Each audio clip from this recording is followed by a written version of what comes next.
आपका स्वागत है हमारे चैनल बायोगुरु पर।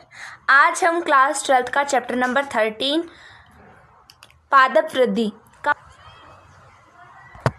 हम पढ़ रहे थे हार्मोन्स के बारे में, प्लांट हार्मोन्स के बारे में। हमने उसके दो पार्ट पढ़े थे, तो प्लांट ग्रोथ प्रोमोटर हार्मोन और एक प्लांट ग्रोथ इनहिबिटर हार्मोन। हम इनहिबिटर हार्मोन के इथाइलिन के बारे में पढ़ चुके थे। अब हम पढ़ेंगे एबीए। एबीए की फुल फॉर्म होती है एब्सिसिक एसिड। एब्सिसिक एसिड जो होता है ये एक ग्रोथ इनहिबिटर हार्मोन होता है। कैसा hormone? Growth inhibitor hormone. Growth inhibitor hormone क्या होते हैं? मतलब कि पादप में जो वृद्धि होती है, पादप की वृद्धि को रोकते हैं, अवरुद्ध करते हैं, उन्हें कहते हैं हम प्लांट इनहिबिटर हार्मोन। और यहाँ पर जो एबीए है, एब्सिसिक एसिड है, ये प्लांट ग्रोथ इनहिबिटर हार्मोन, ये प्लांट से पाए जाने वाले हार्मोन्स के बारे में पढ़ रहे थे हम। वैज्ञानिक वारेंग एंड रॉबिन्सन ने बीटल की पौधे में देखा कि वहां पे एक वृद्धि निरोधक हार्मोन मतलब वृद्धि को रोकने वाला या फिर अवरोधक या ग्रोथ इनहिबिटर हार्मोन देखा, जिसे उसने नाम दिया डोर्मिन। क्या नाम दिया? डोर्मिन। वार्गे एंड रॉबिन्सन ने एक प्लांट में वृद्धि निरोधक हार्मोन की खोज की, जिसे नाम दिया डोर्मिन। कार्न्स एंड एडिकोट, कार्न्स और एडिकोट इन दोनों ने मिलकर के कपास के पादप में एक मैच्योर जो फ्रूट होते हैं, मतलब परिपक्व फल होते हैं, मैच्योर फ्रूट्स में एक क्या देखा? Growth inhibitor hormone. Growth inhibitor hormone देखा, GI लिख देते हैं, ग्रोथ इनहिबिटर हार्मोन, जिससे नाम दिया उसने एब्सिशन फर्स्ट। क्या नाम दिया? Abscission first. ये मैच्योर फ्रूट्स में खोजा गया था कार्न्स और एडिकोट के द्वारा। इसे एब्सिशन फर्स्ट क्यों कहा? क्योंकि ये हार्मोन है, ये विलगन को प्रेरित करता है। किसे प्रेरित करता है? विलगन प्रेरित करता है। अब ये विलगन क्या होता है? विलगन का मतलब होता है कि जैसे पादप में पुष्प होते हैं, पत्तियां, फल, ये समय से पहले ही झड़ जाते हैं, मतलब समय से पहले ही गिर जाते हैं। इसे कहते हैं विलगन, इसे कहते हैं विलगन। इसी तरीके से इन दोनों वैज्ञानिकों ने, कार्न्स और एडिकोट ने, यंग कॉटन बॉल्स, कपास की जो परिपक्व छोटी छोटी बॉल्स होती हैं, उनमें एक हार्मोन की खोज की, जिसे नाम दिया एब्सिशन सेकेंड। यहाँ पर एब्सिशन फर्स्ट और सेकेंड ये दोनों ही विलगन को प्रेरित करते हैं, इस कारण इन्हें एब्सिशन फर्स्ट और सेकेंड कहा गया। एक विश्लेषण हुआ, रासायनिक विश्लेषण, इससे प्राप्त हुआ कि जो हमने यहाँ पर डोर्मिन बताया था, वृद्धि निरोधक हार्मोन, विरेज एंड रेब्सन ने बीटल की पत्ती में खोजा था, और कार्न्स और एडिकोट ने मैच्योर फ्रूट्स और young cotton balls, abscission first और एब्सिशन सेकेंड खोजे थे। यानी डोर्मिन, एब्सिशन फर्स्ट, AB से लिख रहे हैं, एब्सिशन सेकेंड, ये तीनों जो खोजे गए थे ये रासायनिक रूप से समान होते हैं। ये तीनों रासायनिक रूप से समान होते हैं, इस कारण इन्हें कहा गया ABA। ABA की फुल फॉर्म क्या है? Abscisic acid. वैज्ञानिक एडिकोट और उसके साथी ने ABA को पृथक किया। इस कारण से एडिकोट और उसके साथियों को ABA का खोजकर्ता कहा जाता है। क्या कहा जाता है? खोजकर्ता, क्योंकि एडिकोट ने ABA को पृथक किया था, इस कारण से खोजकर्ता कहा गया। ABA एबिस्कस एसिड का रासायनिक सूत्र होता है C15H20O4। क्या होता है रासायनिक सूत्र? Chemical formula C15H20O4। ये एक वृद्धि अवरोधक यानी कि ग्रोथ इनहिबिटर हार्मोन है।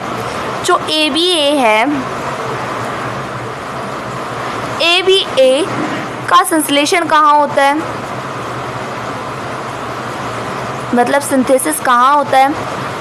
पुरानी पत्तियों में। पुरानी पत्तियाँ मतलब, पुरानी पत्तियों से मतलब है परिपक्व पत्तियों में।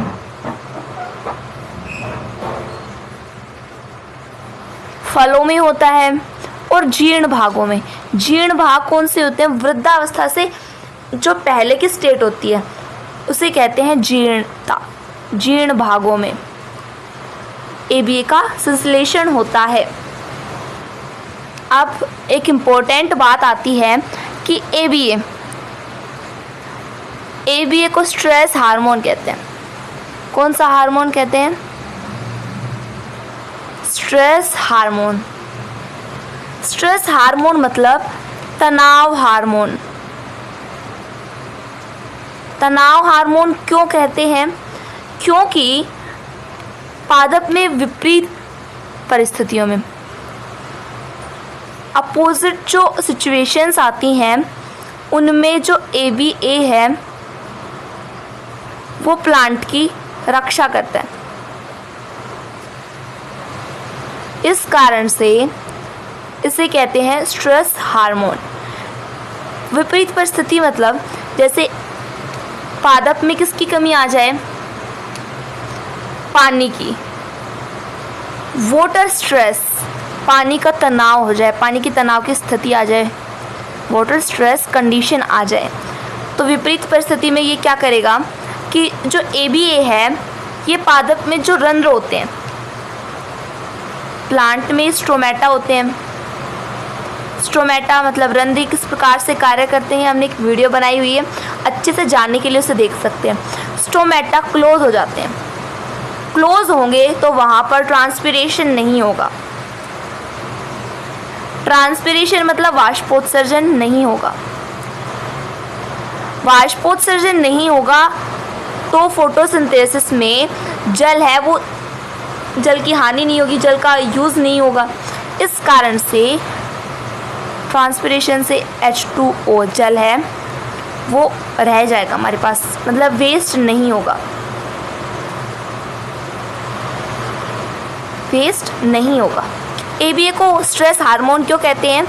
क्योंकि ये विपरीत परिस्थिति में पादप की रक्षा करता है। विपरीत परिस्थिति मतलब जैसे वाटर स्ट्रेस्ड कंडीशन, पादप में पानी की कमी आ जाए तो उस कमी के कारण पादप सूखने लग जाएगा। तो अब ABA क्या करेगा? पादप में जो रंध्र होते हैं, स्टोमेटा होते हैं, उन्हें क्लोज कर लेता है, बंद कर लेता है। किस प्रकार से बंद करता है? इस प्रकार से बंद हो जाते हैं, वो खुलते इस प्रकार से, स्टोमेटा खुल गए और स्टोमेटा बंद हो जाते हैं। स्टोमेटा बंद होने से फोटोसिंथेसिस की जब प्रोसेस होती है तो वहाँ पर ट्रांसपिरेशन होता है। ट्रांसपिरेशन मतलब वाष्पोत्सर्जन, मतलब वाष्प जो है, पानी है, वाष्प के रूप में उत्सर्जित होगा।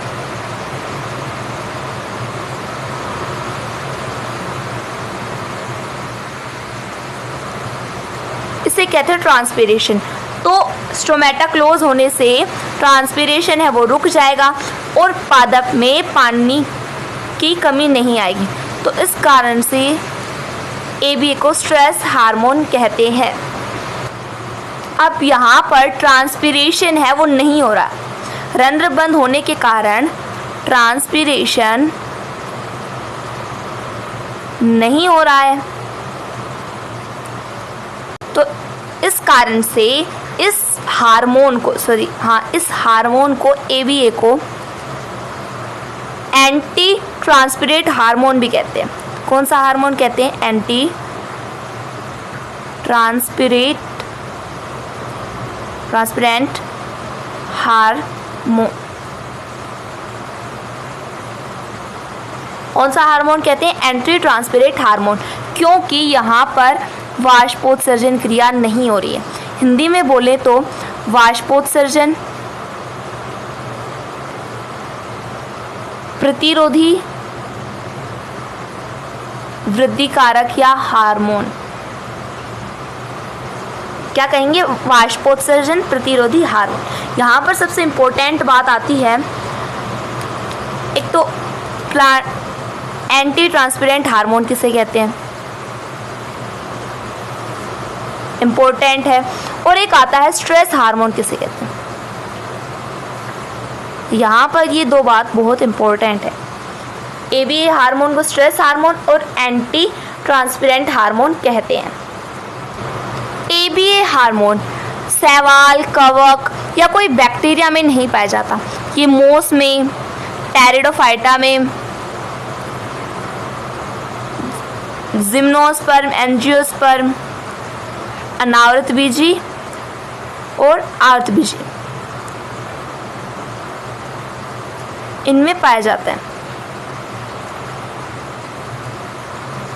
कहाँ पाया जाता है? मोस में, टेरिडोफाइटा में, जिम्नोस्पर्म, एंजियोस्पर्म। ये किसी बैक्टीरिया या फिर कोई एल्गी में नहीं पाया जाता। ABA हार्मोन प्लांट की लीफ में होता है। हमने बताया था किसका संश्लेषण कहाँ होता है? लीव्स में होता है, फ्रूट्स में और उसके जीर्ण भागों में इसका संश्लेषण होता है। ABA कहाँ पाया जाता है? पाया जाता है लीव्स में। अब ये पूरे पौधे में किस प्रकार से जाएगा? देखिए समझिए, जैसे ये प्लांट है, इस प्लांट पर ये लीव्स लगी हुई हैं।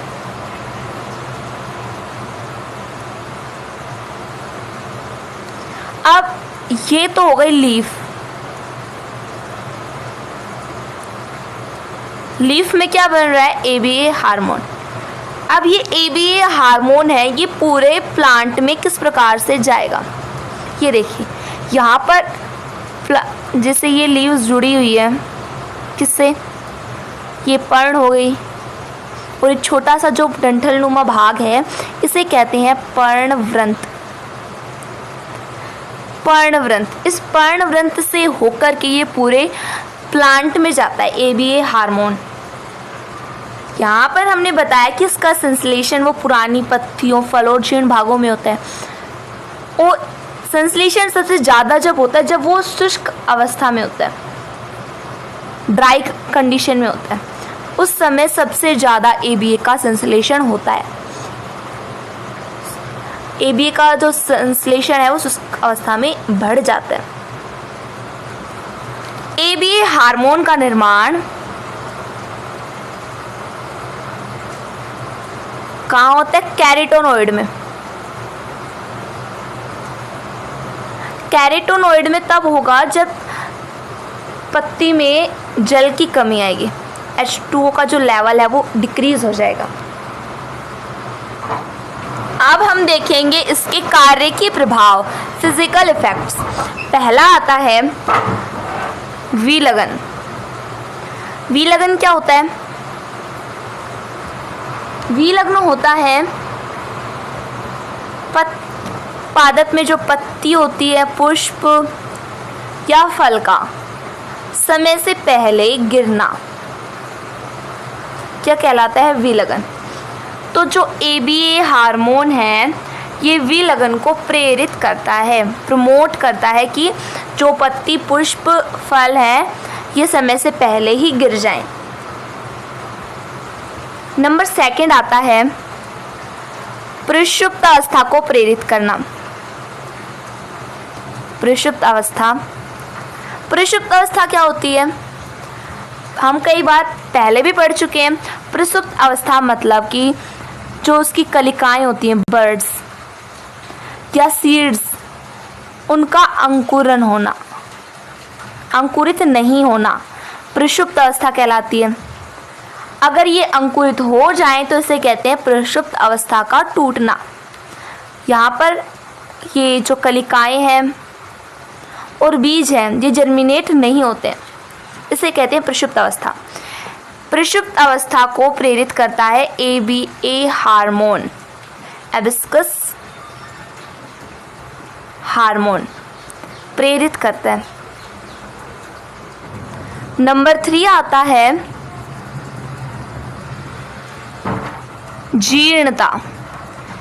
अभी बताया था जीर्णता क्या होती है कि वृद्धावस्था से पहले की अवस्था जीर्णता कहलाती है। ABA हार्मोन है ये वृद्धावस्था से पहले की अवस्था यानी जीर्णता को भी प्रेरित करता है। जीर्णता में क्या होगा, प्लांट का जो क्लोरोफिल होता है,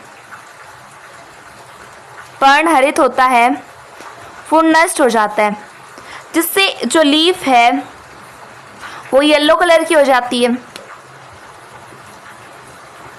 और कुछ ही दिनों में टूट करके गिर जाती है। इस प्रकार से प्लांट पर थी और कुछ दिनों बाद ये गिर करके टूट करके गिर जाएगी। इसे कहते हैं जीर्ण अवस्था, जीर्णता। जीर्णता में क्या हुआ, अगर हम किसी प्लांट पर ABA हार्मोन को स्प्रे करते हैं, इस पर छिड़कते हैं, तो इसमें जो क्लोरोफिल होता है, प्रोटीन, RNA, वो सभी नष्ट हो जाते हैं, विघटित हो जाते हैं, जिससे प्लांट पर जो लीफ होती है, ये लीफ है, ये येलो कलर की हो जाएगी और कुछ दिनों बाद गिर करके टूट करके गिर जाएगी। तो यहाँ पर जो ABA हार्मोन है ये विलगन को प्रेरित कर रहा है, प्रसुप्त अवस्था को प्रेरित कर रहा है और जीर्णता को प्रेरित कर रहा है।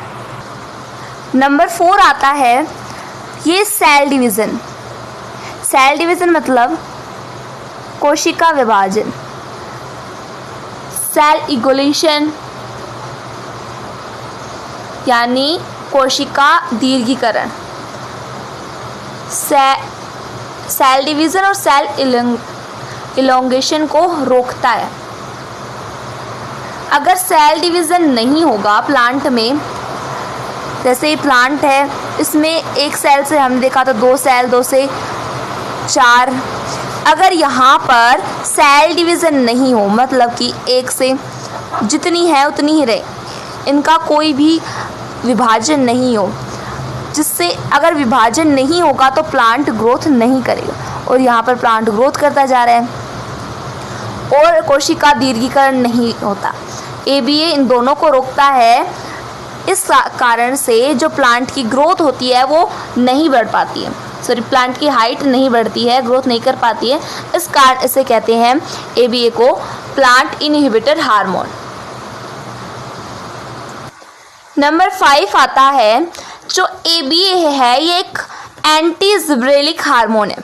एंटी जिब्रेलिक हार्मोन मतलब ये जिब्रेलिक हार्मोन से एकदम रिवर्स होता है, एकदम उल्टे काम करता है, जिब्रेलिन हार्मोन के रिवर्स होता है,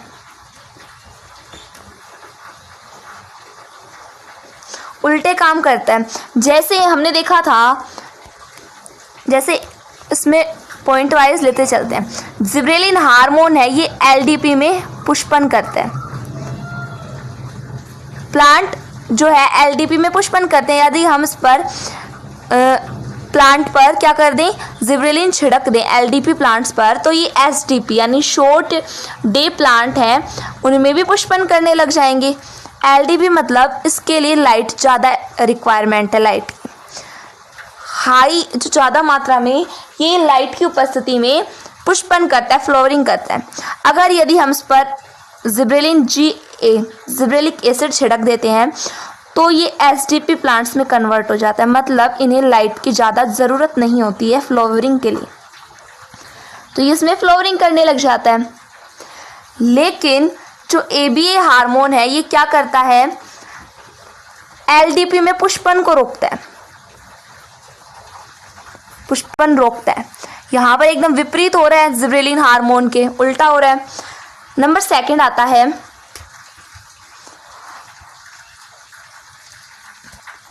फीमेलनेस, हमने देखा था कि जिब्रेलिन हार्मोन है, ये क्या करता है, मेलनेस को प्रमोट करता है। GA, मेलनेस मतलब नर जो पुष्प होते हैं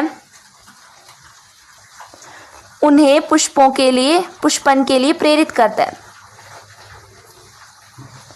इसे कहते हैं मेलनेस। और फीमेलनेस किसे कहते हैं, ABA क्या करेगा, मादा पुष्पों को पुष्पन के लिए प्रेरित करेगा। तो यहां पर भी एकदम रिवर्स हो रहा है जिब्रेलिक एसिड के।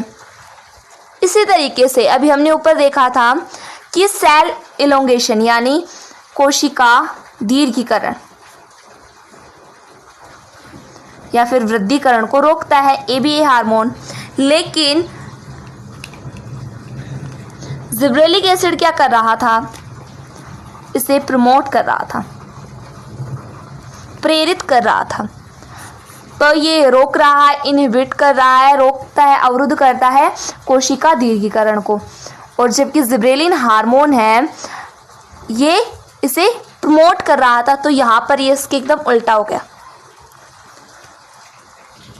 नंबर 6 आता है, ये ATP का संश्लेषण नहीं करता। ATP का संश्लेषण नहीं करता। ATP हमें प्लांट्स को अलग अलग जो क्रियाएं होती है, जैविक क्रियाएं, उनमें उपयोग आता है, और ये ATP का संश्लेषण नहीं करता है ABA हार्मोन, हिबिस्कस हार्मोन। ये नंबर 6 है। नंबर 5 में हमने एंटी जिब्रेलिक एसिड पढ़ा था। सबसे इंपॉर्टेंट बात ये आती है इसमें 3, एक आई थी कि स्ट्रेस हार्मोन किसे कहते हैं, दूसरी आई थी एंटी ट्रांसपिरेंट हार्मोन, और है एंटी जिब्रेलिक हार्मोन। ये तीनों ही ABA को कहते हैं। नंबर 6 आए, ATP का संश्लेषण नहीं होता है। हमने ऊपर भी पढ़ा था जो ABA रंध्र बंद रखता है, AB के कारण रंध्र बंद हो जाते हैं, स्टोमेटा क्लोज हो जाते हैं। इस कारण से इसे क्या कहा था, वाष्पोत्सर्जन प्रतिरोधी हार्मोन, एंटी ट्रांसपेरेंट हार्मोन कहा था। नंबर 8 आता है, ABA हार्मोन है, ये अनुलेखन और अनुवादन, अनुलेखन मतलब ट्रांसक्रिप्शन और अनुवादन ट्रांसलेशन, इन दोनों को रोकता है। अनुलेखन क्या होता है, अनुलेखन मतलब होता है DNA से RNA का बनना, DNA से mRNA का बनना, और अनुवादन क्या होता है, mRNA से प्रोटीन में बदलता है अनुवादन में।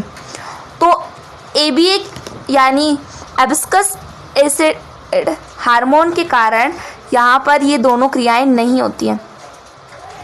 नंबर 9 आता है, ABA hormone and hibiscus acid hormone है, ये आलू में जो कंद होती हैं उनको प्रेरित करता है। यानी जैसे पोटैटो में, आलू में छोटे छोटी आई की तरह इस प्रकार से कंद निकल आते हैं। अगर हमें प्रत्येक कंद को एक हिस्से में रख दे, काट कर इस प्रकार से इसे काट दें, तो यहाँ से एक नया पौधा प्रफुष्टित हो जाएगा। यहाँ पर किसका निर्माण हो जाएगा, एक प्लांट का। हर एक कंद से, आंख से एक पौधे का निर्माण हो जाएगा। मतलब ABA है, ये आलू में आईज होती हैं, जैसे छोटी छोटी आई होंगी, छेद से बन जाएंगी। अगर हम इस एक आई को काट करके मिट्टी में रोप देते हैं तो वहाँ से एक पौधे का निर्माण हो जाएगा। तो ABA आलू में कंद को प्रेरित करता है, कंद का निर्माण करने में प्रेरित करता है। सबसे इम्पोर्टेंट बात आती है लास्ट में, नंबर 10 है, जो ABA पढ़ा है हमने, एक और देख लेते हैं। जैसे ABA है, ये ऑक्सीन क्या करता है, पादप की जो मूल रोम होती है, अगर वहाँ हम एक साइड से लाइट डालें इस पर तो ये इस प्रकार से मुड़ जाती है। ऑक्सिन हार्मोन के कारण इसमें वक्रता आई, तो ABA क्या करेगा, इस वक्रता को नहीं होने देता। ये वक्रता होगी, इसे रोकता है ABA hormone. ABA hormone auxin के द्वारा जो वक्रता होती है पौधे में उसे रोकता है। नंबर 11 सबसे इम्पोर्टेंट बात यहाँ पर आती है। जो ABA एसिड है, ABA हार्मोन है, ये ऑक्सिन, जिब्रेलिक एसिड, साइटोकाइनेज, इन तीनों के विरुद्ध कार्य करता है, इन तीनों का विरोध करता है, ये कह सकते हैं। मतलब ऑक्सिन के विपरीत कार्य करेगा, ऑक्सिन जैसा करेगा उसके एकदम रिवर्स काम करेगा। देखिए यहाँ पर हम देख रहे थे ऑक्सिन के अपोजिट क्या किया इसने, ऑक्सिन वक्रता करता है और ये क्या कर रहा है, वक्रता को रोक रहा है। तो यहाँ पर ये ऑक्सिन के एकदम रिवर्स काम कर रहा है। जिब्रेलिक एसिड का तो हमने बड़े विस्तार से पढ़ा था, एक बार फिर से देख लेते हैं। यहाँ पर ये LDP में पुष्पन होता है, जिब्रेलिक एसिड से SDP में पुष्पन हो जाता है, लेकिन जो ABA है ये LDP में पुष्पन को रोकता है। जिब्रेलिक एसिड फीमेलनेस यानी नर पुष्पों को पुष्पन के लिए प्रेरित करता है, फ्लोवरिंग के लिए प्रेरित करता है। पुष्पन मतलब क्या होता है, पुष्प का खिलना, मतलब कोई भी फ्लोवर है वो खिलेगा, उसे कहेंगे फ्लोवरिंग।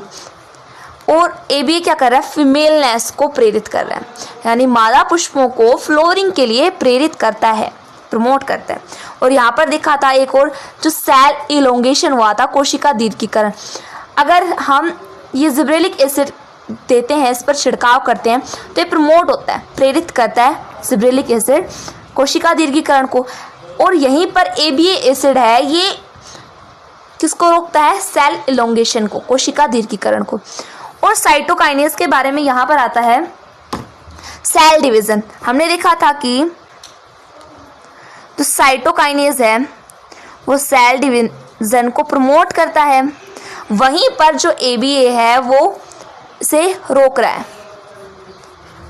कौन सा हार्मोन रोकता है, ABA, एब्सिक्स एसिड। आशा करती हूँ कि आपको अच्छे से समझ में आया होगा। धन्यवाद।